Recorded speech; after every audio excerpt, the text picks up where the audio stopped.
welcome back to another video with Average Guy's Garage. Well, it's been a while since we've made a video, but that reminds me of the story about a young boy who, when he was born, never spoke. Year after year, never said one word, up until he was 12 years old. One day, his mom was making him breakfast and she burned the toast. And he said, "Hey Ma, you burned the toast." And she looked at him and said, "Those are your first words you've ever said. It's been 12 years. Why didn't you say anything before?" And he said, "Well, up to now, everything's been okay." So that's why I haven't made a video in a while here also. Up to now, everything's been okay. But here we are at the Kia 2013 Kia EX, and we have a check engine light. And I'll show you the codes here in just a second. So here is my scanner. If I can use this with one hand properly, I'm going to read the codes. And it has 6 current codes. One is the O2 sensor, bank 1. And the next is cylinder 2 misfire detected. Same thing again and again and again. Now I think that the O2 circuit, O2 sensor, is because the misfire is happening on the cylinder 2, causing whatever contaminants to go down and out past that sensor. So what I've done is I purchased a new coil. I have in the past replaced coil 1 and 3, and what happens is you're just driving down the road and you have to accelerate, and all of a sudden it just starts lurching. Even the check engine light up here will start blinking, telling you have big trouble, mister. And then once you slow down, it'll go to a steady check engine light. So when I checked, it wasn't cylinder 1 or 3, which I have recently replaced, but cylinder 2. So let's get to changing that and see if it takes care of this check engine light. I'm not going to reset the code. I'm going to see if changing that coil will reset the code by itself.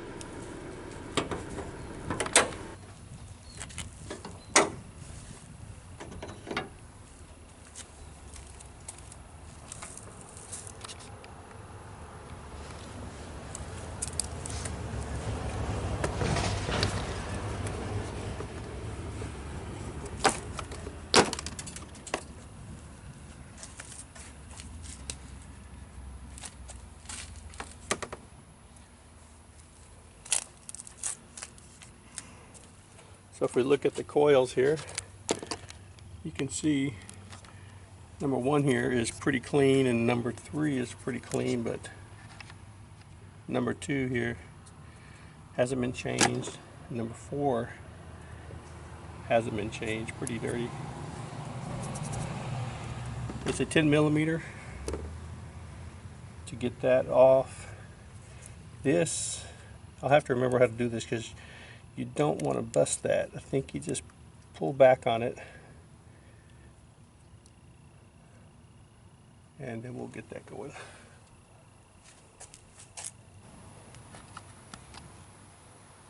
I hear a little thunder in the background, so we'll see if we can get this done on short order. It'll snap in place, pull back, take that off, set it aside, and out of the way.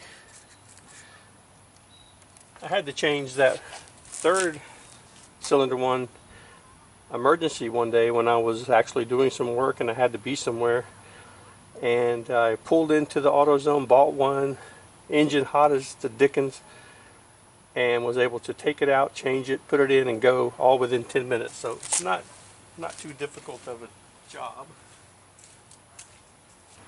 10mm socket.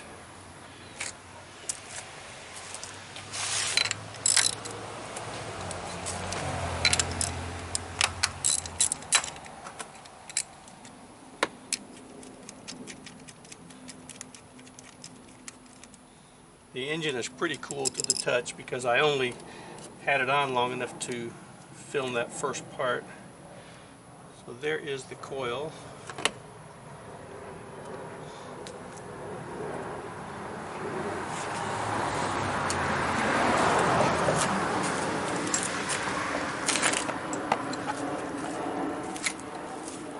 And here is the replacement.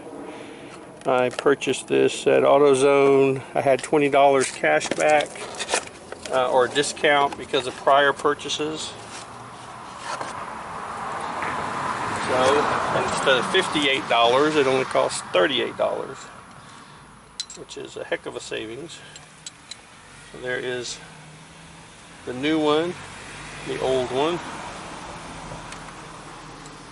It's just a matter now of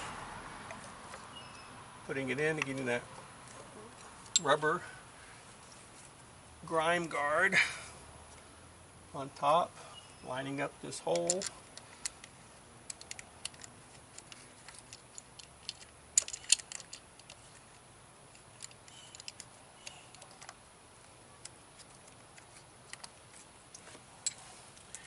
And tighten it back on there.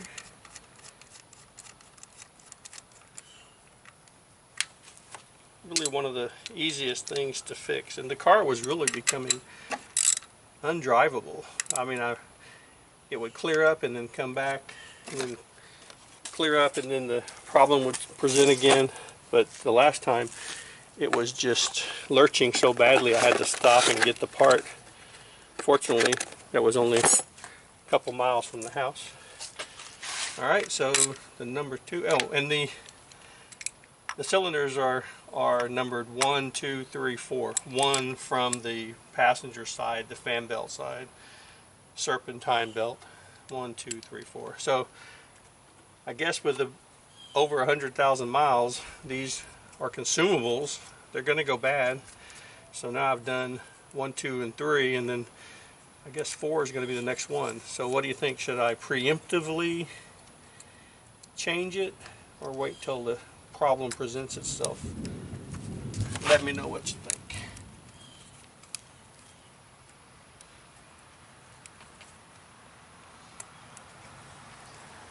All right, on.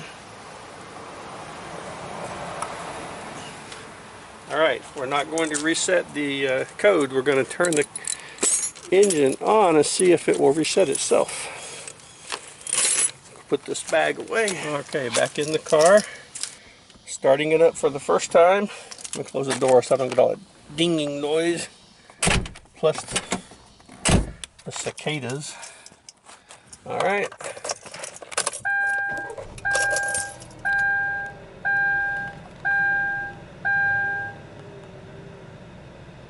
You can see I have that issue with the seat belt sensor.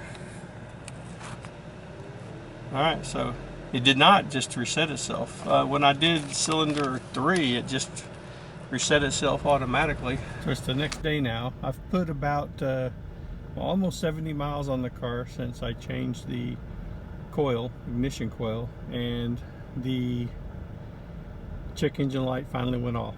So I guess it had to get some miles under the belt to clear the system, but it looks like it's going to work out fine. So thanks for watching, and check us out again on the next video at the Average Guy's Garage.